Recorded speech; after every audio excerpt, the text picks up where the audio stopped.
Welcome back to WP SportsDesk. I'm Ryan Burns, and when I'm joined by Andrew Shapiro here, you know it's NHL time, and we're going to be starting off, Andrew, with the New York Rangers. And let's go to the highlights for the most recent game on their homestand. After losing 3 straight, they take on the Columbus Blue Jackets.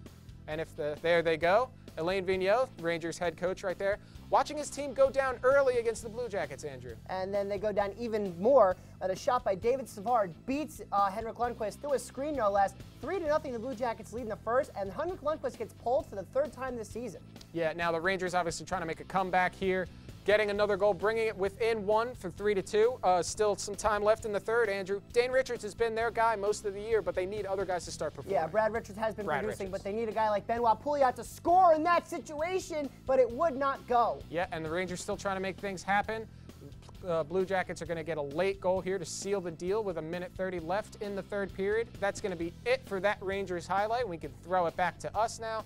Andrew, these Rangers have not been doing that well of a job this season. Obviously, we have to talk about Henrik Lundqvist after signing that huge deal. He has not been performing well. Not at all. He signed that 8-year deal, and everybody thought he was going to do great. He had that big shutout, or almost shutout, up in Buffalo the day after signing the huge contract, and he hasn't been the same since. He is 9-14-1 on the season, a save percentage of .910, decent. Goals against .971, terrible. Not Henrik Lundqvist-like at all.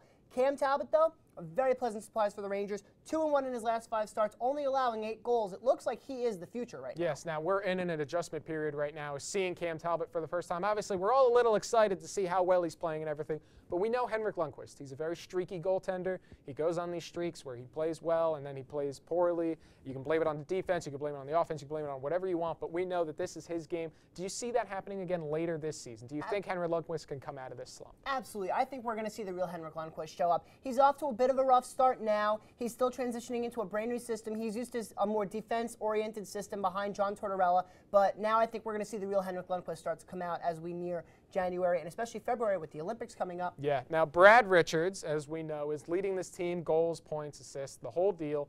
But we need other guys to step in. Now, Callahan hasn't been there. We haven't been seeing a whole lot from other people.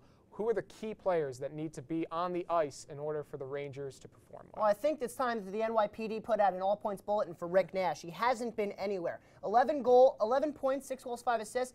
It's okay, but it's not going to get the job done. Now, he's a name.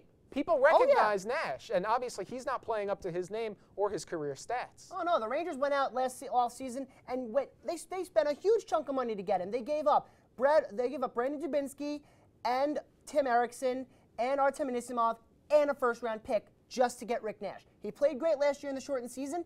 He's doing okay this year, but not what they need out of him. Yeah, right now, obviously, everyone needs to step up. And speaking of stepping up, we're going to talk about the New Jersey Devils, who are just one spot underneath the Rangers in the standings in that Eastern Division that they have.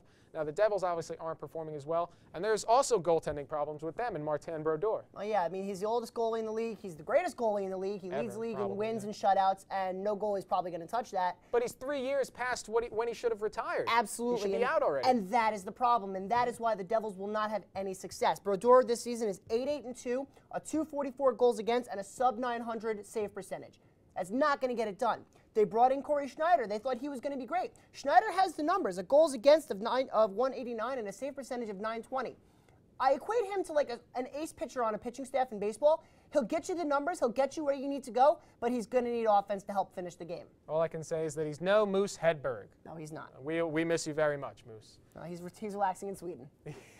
In Sweden, where everyone's going to play hockey, apparently. They like the more money and everything, but, you know. Thank you very much, Andrew, for talking Rangers and Devils.